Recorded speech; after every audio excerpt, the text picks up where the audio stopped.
హైదరాబాద్ నగర్లోని Meerpet police station పరిధిలోని నందనవనం శ్రీ రమణ కాలనీలో బుధవారం అర్ధరాత్రి సంభవించిన భారీ అగ్ని ప్రమాదం స్థానికులను భయాందోళనకు గురిచేసింది. మెట్రో బార్ ఎదురుగా ఉన్నటువంటి ప్లాస్టిక్ పాత సామాన్ల గోదాంలో అయితే ఒక్కసారిగా చెలరేగినటువంటి మంటలు క్షణాల్లోనే తీవ్రమైనటువంటి నష్టాన్ని కలగజేయడం జరిగింది. నివాస గృహాన్ని కూడా స్థానికంగా అయితే అక్కడ మంటలు వ్యాపించినట్టు తెలుస్తోంది. ఈ ప్రమాదంలో లక్షల మేర ఆస్తి నష్టం జరిగినట్లుగా ప్రాథమిక సమాచారం. మంటలు వేగంగా వ్యాపించడంతో గోదాం పూర్తిగా దగ్ధమైపోయింది. గోదాం పక్కనే నివసిస్తున్నటువంటి శ్రీనివాస్ ఇంటికి కూడా అగ్ని చుట్టుముట్టినట్టు తెలుస్తోంది.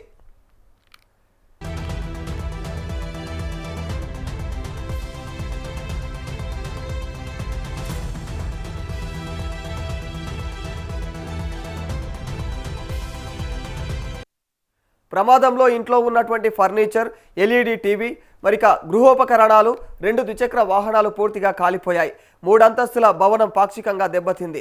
30 లక్షల మేర ఆస్తి నష్టం జరిగినట్లుగా కూడా ప్రాథమిక సమాచారం. ఒగ్గు కథలు చెప్పడం, అమ్మవారి పూజలు నిర్వహించడం ద్వారా అయితే జీవనం సాగిస్తున్నటువంటి శ్రీనివాస్ కుటుంబం ఒక్కసారిగా నిరాశ్రయమైంది.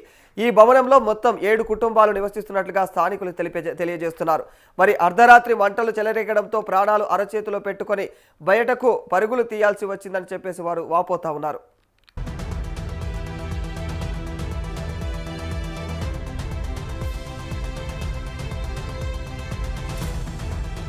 ఇంటి సామాగ్రి అంతా అగ్నికి ఆహుతి కావడంతో బాధిత కుటుంబాలు రోడ్డున పడ్డాయి. సమాచారం అందుకున్న అగ్నిమాపక శాఖ అధికారులు 7 ఫైర్ ఇంజన్లతో అయితే సంఘటనా స్థలానికి చేరుకొని గంటల పాటు శ్రమించి మంటలను అదుపులోకి తీసుకురావడం జరిగింది. ప్లాస్టిక్, పాత సామాన్లు పెద్ద ఎత్తున నిల్వ ఉండటంతో మంటలు వేగంగా వ్యాపించినట్లు తెలుస్తోంది. దట్టమైన పొగలు ఎగిసిపడడంతో అయితే పరిసర ప్రాంతమంతా కూడా భయానక వాతావరణం నెలకొంది.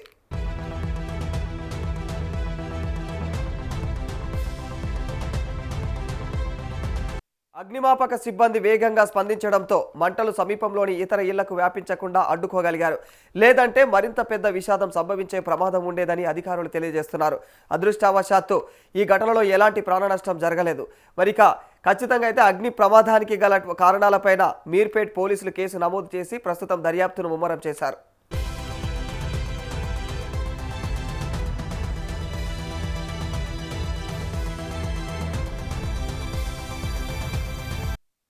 విద్యుత్ షార్ట్ సర్క్యూట్ కారణమా లేక ఇతర కారణాలు ఉన్నాయా అనేటువంటి కోణాల్లో కూడా అగ్నిమాపక శాఖ అధికారులు కూడా విచారణ చేస్తూ ఉన్నారు. ఈ ఘటనతో నివాస ప్రాంతంలో నిబంధనలకు విరుద్ధంగా నిర్వహిస్తున్నటువంటి ప్లాస్టిక్, పాత సామాన్ల గోదాంల భద్రతపైన మరోసారి ప్రశ్నలు లేవనెత్తుతున్నారు. ఇలాంటి గోదాంలకు అగ్నిమాపక శాఖ అనుమతులు ఉన్నాయా, భద్రతా ప్రమాణాలు పాటిస్తా ఉన్నారా అనేటువంటి అంశాలపైన కూడా సమగ్ర విచారణ జరిపి చర్యలు తీసుకోవాలని స్థానికులు డిమాండ్ చేస్తున్నారు.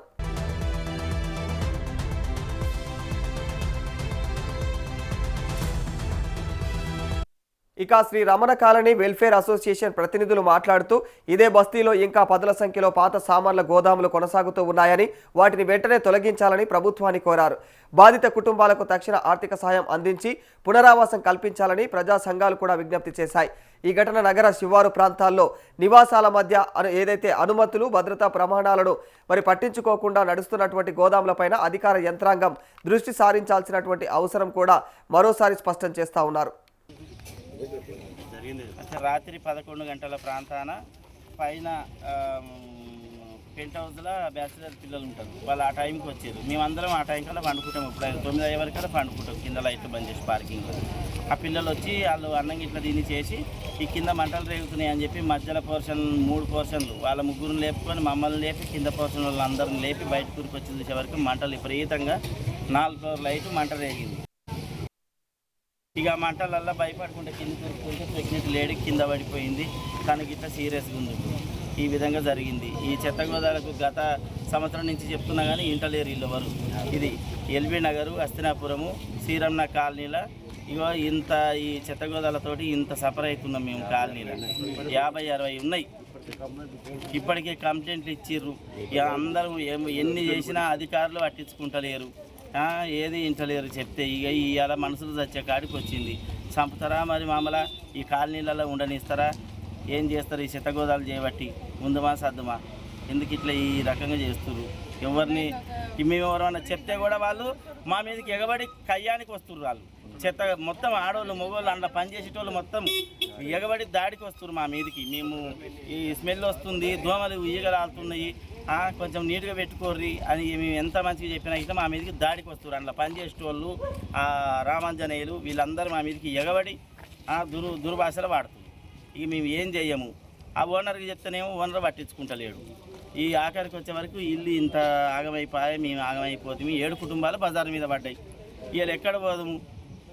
ఎవరింట్లో పంటి రాణిస్తారు మమ్మల్ని? చిన్న చిన్న పిల్లల్ని వేసుకొని ఎక్కడ పోవాలి?